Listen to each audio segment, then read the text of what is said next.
Okay. So thank you for asking me about my personal practice on the path. Um, when I met my teacher, I was very impressed and struck by the vastness of his mind, as well as the precision of his speaking and his movements.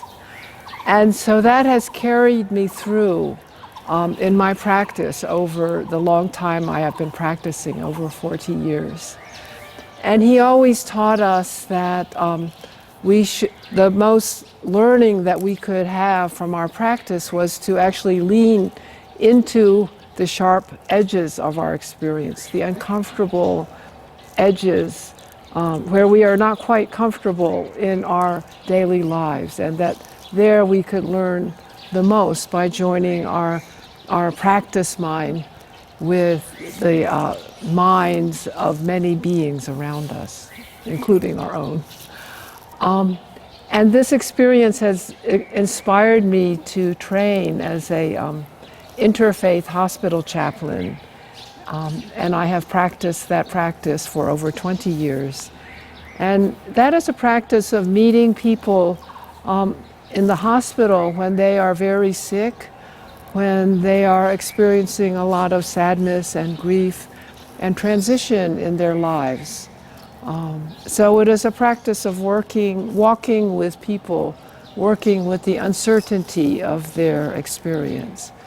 And that has been very good because it has allowed me to bring that, that contemplative mind to be able to walk alongside them with whatever they are experiencing, whether they are Buddhist or non-Buddhist. Can you give an example? So an example would be when,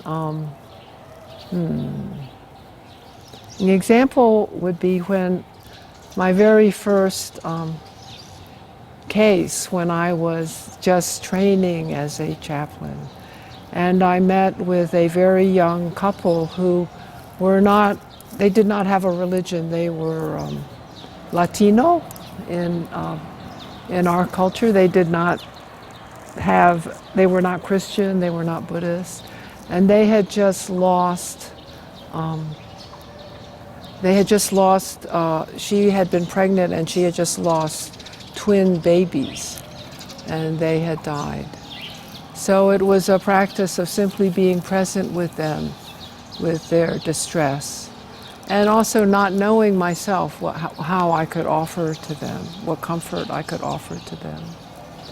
So that was a very challenging practice, to be able to be with my own uncomfortableness in that situation, as well as to be with them and comfort them and hope that they would be okay when they went home without their babies.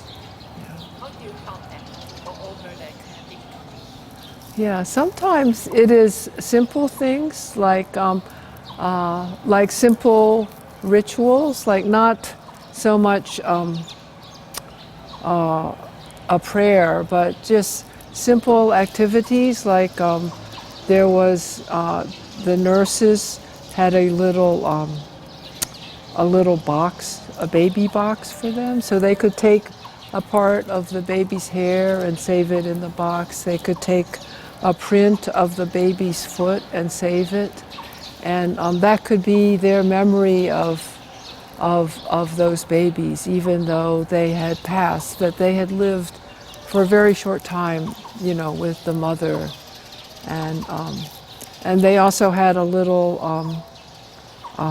jacket for the baby, so the baby could be wrapped and treated like a human being who maybe did not live for that long, but still could honor that experience of them.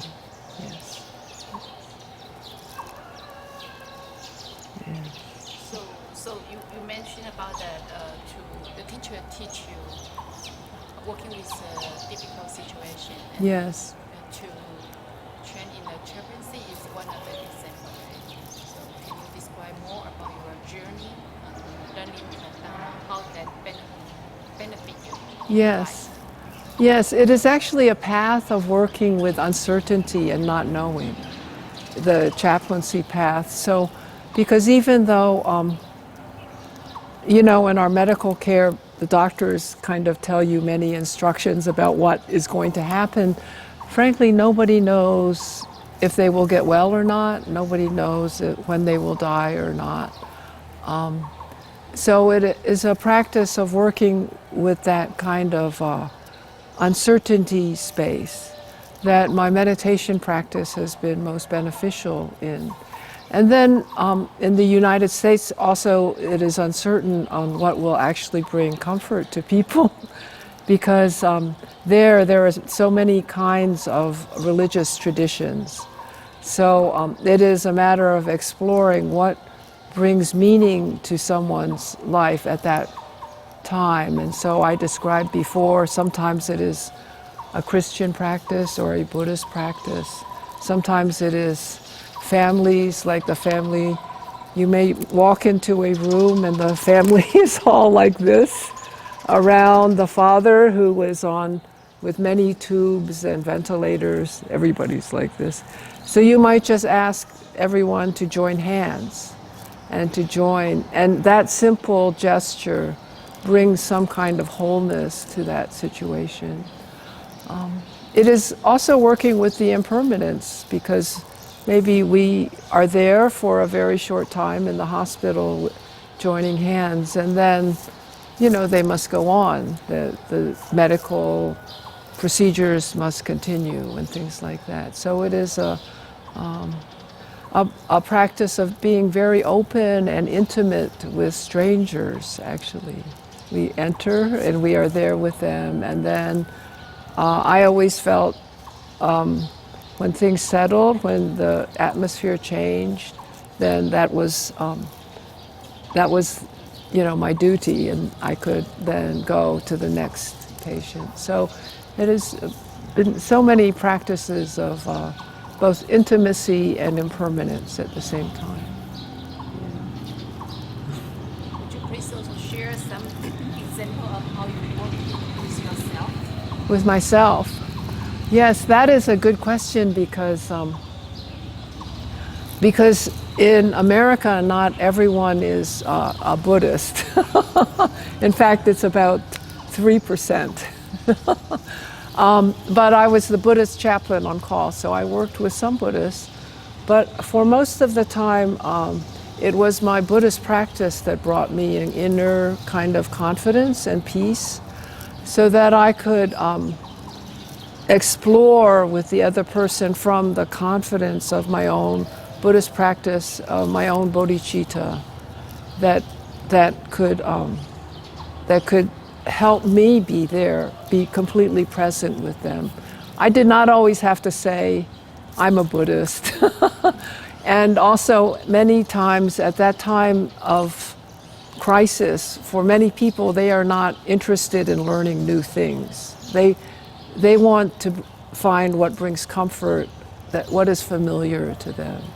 So sometimes I would just sit quietly with them and meditate with them, and if they wanted to know, sometimes you would say, let's take some deep breathing, not mentioning Buddhism.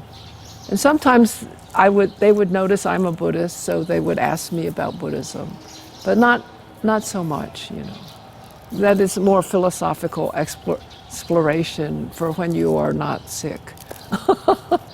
Yeah. So.